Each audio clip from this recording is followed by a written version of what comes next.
Hello, beautiful people. How are you guys? Hope you guys are doing super good, using this time amazingly well. So, what is happening in this lesson?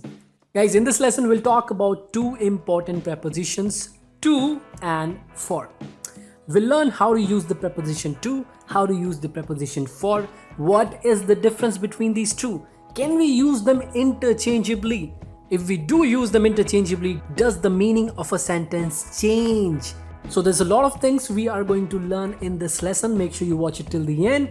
If you haven't subscribed to the channel yet, make sure you do it right now to get notified for upcoming videos. Alright guys, let's do this. So guys, before we talk about these prepositions, I want you to try these questions. Pause the video, answer these questions in the comment section below, and we'll discuss the answers of these questions at the end of the video. We'll do it together. Alright, hope you've done it. Let us start with the preposition to. Let us understand when to use to.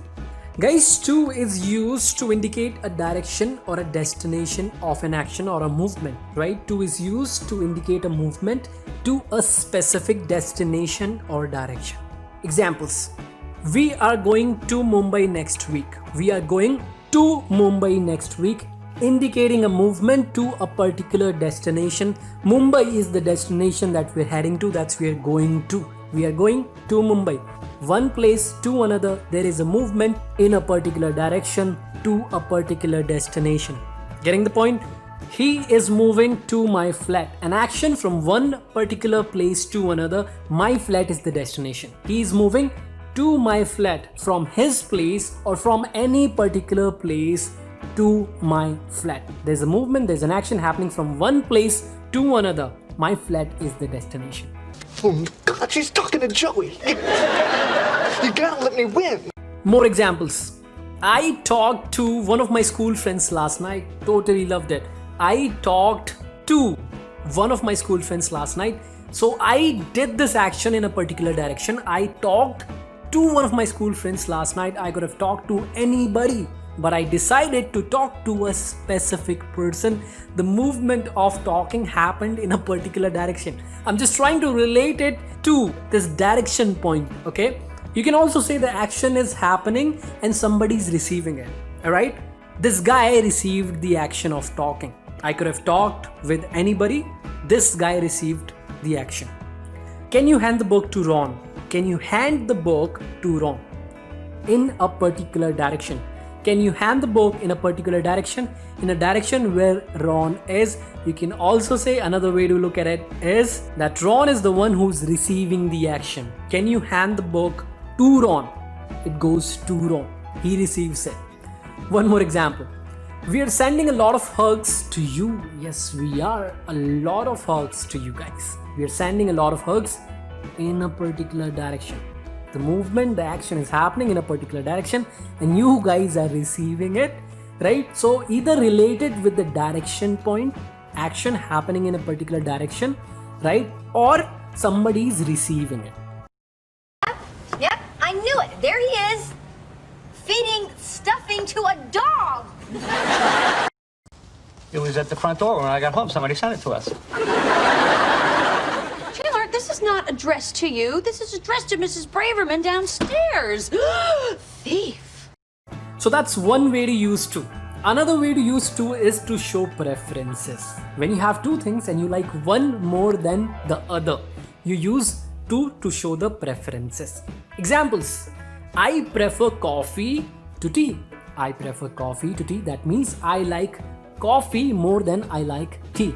Which I'm lying. I love tea. Alright, I'm making it up. I prefer coffee to tea. That means I like coffee more than I like tea. Okay? He prefers doing a business to doing a job. He prefers doing a business to doing a job. That means he likes doing a business more than he does doing a job. Alright? Most people prefer winter to summer. Most people prefer winter to summer. So that's another way to use to. Another way to use to is to talk about time, to talk about how many minutes are left to be a specific time, to be a specific hour. For example, it is quarter to 2 p.m. Quarter to 2 p.m. Sounds good. Quarter means 15 minutes. It is quarter, that means 15 minutes to 2 p.m. That means it is 1:45 right now. It is 20 minutes to 11 p.m. It is 20 minutes to 11 p.m. After 20 minutes, it will be 11 p.m. Right? So that's one more way to use to. Another way to use to is to talk about distances from one location to another, which we've sort of already understood, but this is little bit different. Let's take some examples and understand this. It is 5 kilometers from my house to the railway station.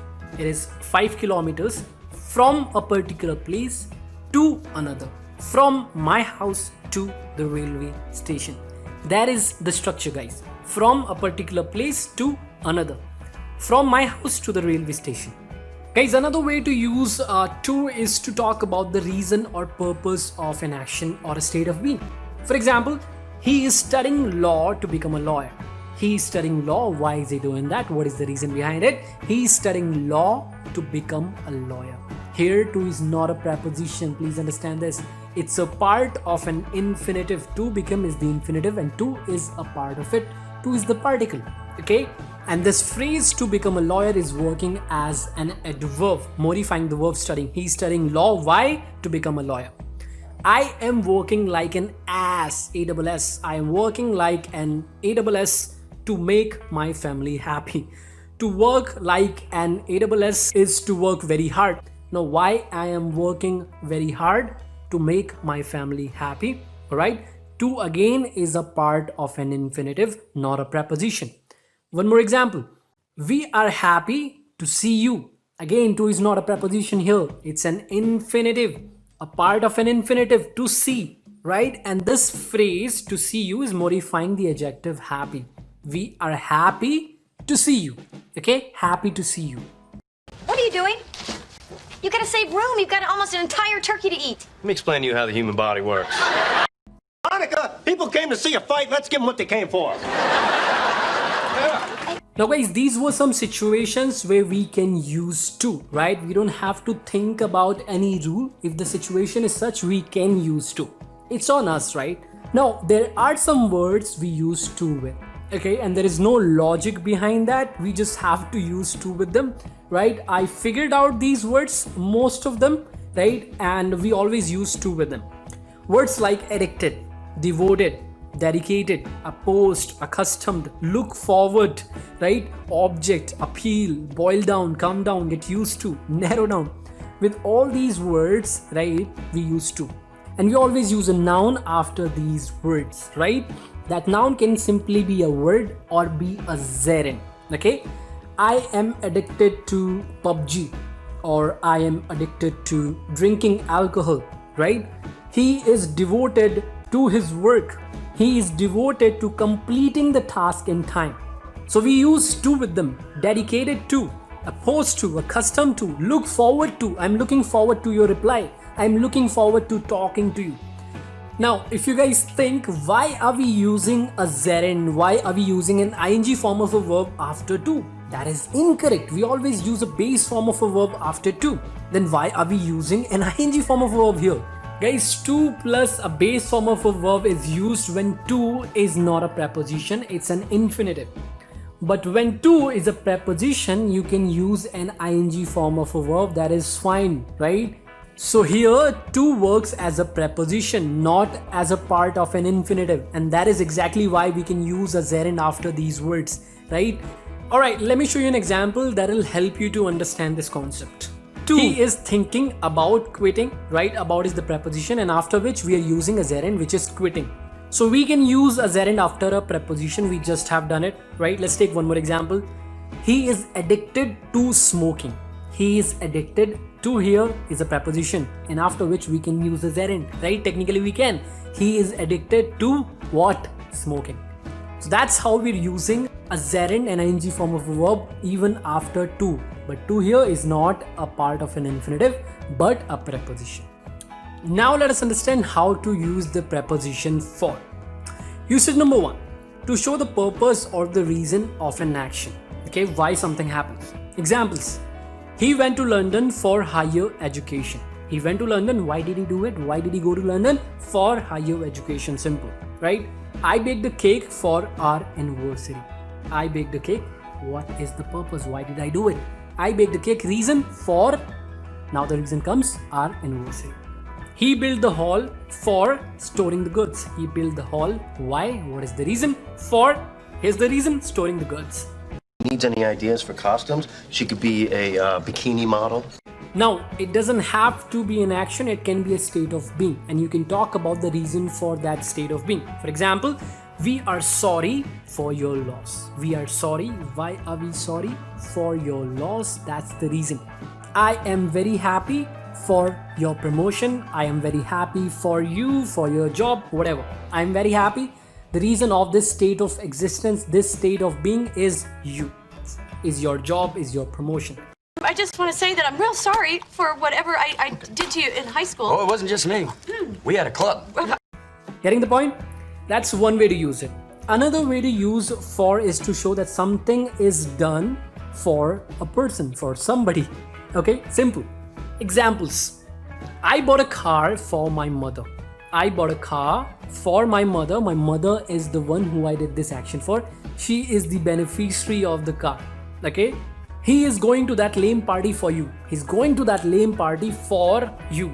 You're the only reason why this is happening. Otherwise, it wouldn't be happening. It's only happening because of you. It's done for you only. I cooked pasta for my friend yesterday. I cooked pasta for my friend. My friend is the reason why I did it. Oh, I got something for you, too. How'd you know I was coming? Twin thing.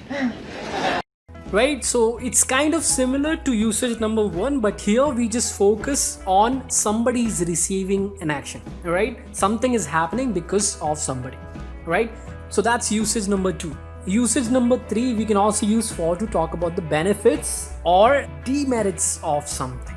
For example, milk is good for strong bones. Drinking milk helps you to make your bones stronger. So milk is good for strong bones. Milk is good for strong bones. Talking about the benefit that milk gives. Meditating daily is great for a peaceful mind. Meditating daily is great for a peaceful mind. Talking about its benefit. I can also talk about something's disadvantages. For example, smoking is dangerous for your health. Smoking is dangerous for your health. Talking about its demerits. So that's third way to use it. Fourth way to use it is to talk about the price of an item. He's selling his bike for $5,000. He's selling his bike for $5,000. The UFC was bought for $5 billion. $5 billion. Talking about the exchanging price of an item. That's fourth way to use it. We also use for to indicate that who or what someone is employed by. We always use it this way. My brother is working for a US based company. That means this is the company which he is employed by. This company employs him. Okay, he's working for an NGO. He's working for an NGO. Again, he's employed by this NGO. One more interesting way to use for. Another way to use for is to talk about time durations. I have been teaching English for 5 years. For 5 years. Started 5 years back, still doing it. For 5 years, this action has been happening. We have known each other for 10 years. Or we have known each other for a long time. Talking about a particular time duration. That could be a specific time period or an unspecific time period, like for a long time. For some time. Right? We'll just close up. That's odd, because this dog's been living here for the past 3 days. Look, I studied karate for a long time. For some time, right? Guys, we also use for to define somebody, define a noun, define something or somebody with contradictory information. With examples, you'll understand this one. He is extremely smart for a child. He is extremely smart, defining him. Now, for a child talks about how shocking, how astonishing it is for him to be extremely smart. He's extremely smart for a child. That means a child basically is not as smart as he is. He is extremely smart for a child that he is, right? She looks muscular for a girl. A girl usually doesn't look as muscular as she looks. She looks muscular for a girl. Getting the point? That's also how we use for. For, my friend, can be also used as a conjunction. Which two cannot? Let me show you an example. I cannot come with you for I am busy. I cannot come with you for I am busy introduces a reason. I cannot come with you for because I am busy. He did not go to the class yesterday for he was feeling blue. Feeling blue means feeling unwell, feeling sick. He did not go to the class yesterday for he was feeling blue. So for is also used in the beginning of a dependent clause to introduces a reason why something happens. Got it? Now guys, let us answer those questions together. Question number 1. She brought the food dash me yesterday. She brought the food to me yesterday, for me yesterday. We can use either, but both of them gives a different meaning. Let's start with the preposition for. She brought the food for me yesterday. That means she did it to help me. It's a very nice gesture, alright? She's trying to do something good to me. If I use to here, she brought the food to me yesterday. It means she took the food from one place and brought it to my location. That's what it means. Second example, please make a call dash Max. Please make a call to Max for Max. When you use for here, it means help that person. The person cannot make a call. Please do it for that person. Please make a call for Max. Max cannot make a call right now. Can you do that for him? Can you help him out? That's what it means, right? Call for somebody. But when you call to somebody, you make a call in a particular direction. Please make a call to Max in his direction. Out of all the people in the world, make a call to him. Getting the point? Let us take one more common usage of for and to. We can use either for or to talk about the reason or a purpose of an action, right? For example, we built the hall to store the old furniture. We built the hall to store the old furniture. Talking about the reason why we built the hall. Another example, we built the hall for storing the old furniture. For storing the old furniture, again talking about the reason why we did something. Okay, now what is the difference? Guys, understand this. To is followed by a verb, to store the old furniture. We use for with a noun. After for comes a noun. We built the hall for storing the old furniture or simply for the old furniture, right? Let me show you more examples. He went to London for higher education. Noun phrase. He went to London for something, for a noun. He went to London for higher education, which is a noun phrase. He went to London to pursue higher education. Again, both of them are talking about the reason why the action is happening. We went to London for higher education to pursue higher education. They are awake for the final exams. They are awake for the final exams. A noun. They are awake to pass the final exams. Verb, to pass the final exams. We're using a verb after to, right? Guys, more words we can use either to or for which. Travel. You can say travel to or travel for. You travel to our place, you travel for something, a reason basically. Examples. We are traveling to New York. Traveling to a place, traveling to New York. I have been traveling to different places for years. I have been traveling to different places, a place. Travel for. She is traveling for work. She is traveling for something, a noun. She is traveling for work. I am traveling to Mumbai for a project. I am traveling to Mumbai, destination, to. Why? For a project. Alright? Next verb is apologize. Apologize for, apologize to. You apologize for something, an act, a thing. I apologize for hurting your feelings, for something, an action. She would like to apologize for her bad behavior. Again, an act. She would like to apologize for something. Apologize to. Apologize to somebody. You always apologize to somebody. Okay, people. She would like to apologize to you for her bad behavior. She would like to apologize to you. Alright, talking about the people. She would like to apologize to you. Why? For her bad behavior. Understood? But belong is always used with to. I've seen some people using for with it, which is incorrect. Never do it. Always use to with it. Something belongs to somebody or something. This money belongs to you. You can't say this money belongs for you. Incorrect. Alright guys, so that is how we use the preposition to, the preposition for, and that's what the difference is. We also looked at some common situations where we can either use to or for, right? So I hope everything is clear. Now you're feeling more confident about these two prepositions. You can use them. If you like the video, give this video a thumbs up. Like the video. If you're new to the channel, make sure you subscribe to the channel. If you have any questions, any doubts, feel free to let me know in the comment section below. I would love that, right? And I'll see you guys very soon. Till then, keep learning, have fun. I love you all, you know this. Bye-bye.